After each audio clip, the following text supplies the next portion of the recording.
ఈ మౌనాన్ని 3 రకాలుగా చెప్తారు. కాయిక మౌనం, వాచిక మౌనం, మానసిక మౌనం అని. దీన్ని అలవాటు చేసుకుంటే మనసు కుదురుబాటు అవుతుంది. చాలా సూక్ష్మంగా ఉంది ఇది. కాయిక మౌనం ఏం స్వామిది? కొంతమంది కూర్చున్నా నిలబడినా ఏ వేళ్ళో కదిలిస్తుంటారు, ఏ కాళ్ళో అల్లాడిస్తుంటారు, ఏ తలో అల్లాడిస్తుంటారు. మౌనం లేదు. ఇది నిటారుగా ఉండాలి, చక్కగా ఉండాలి. ఆసనాలు వేస్తే సిద్ధిస్తుంది. ఇది ఏదో మాకు మంచిది అనిపించినటువంటి ఆసనం వేస్తే స్థిరంగా బాడీని పెట్టవచ్చు, దేహాన్ని పెట్టవచ్చు.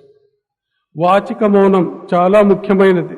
మాట్లాడే మాట ముత్యాలు రాలినట్లుండాలి అంట.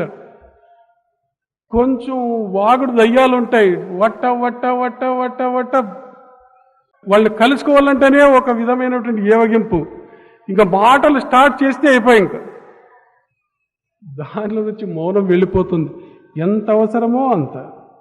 అవసరమైతే మాట్లాడాలి, నవ్వుతూ ఊరికే ఉండాలి.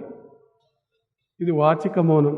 ఇవి రెండూ సిద్ధిస్తే మనస్సు ఒక కంట్రోల్కి వస్తుంది.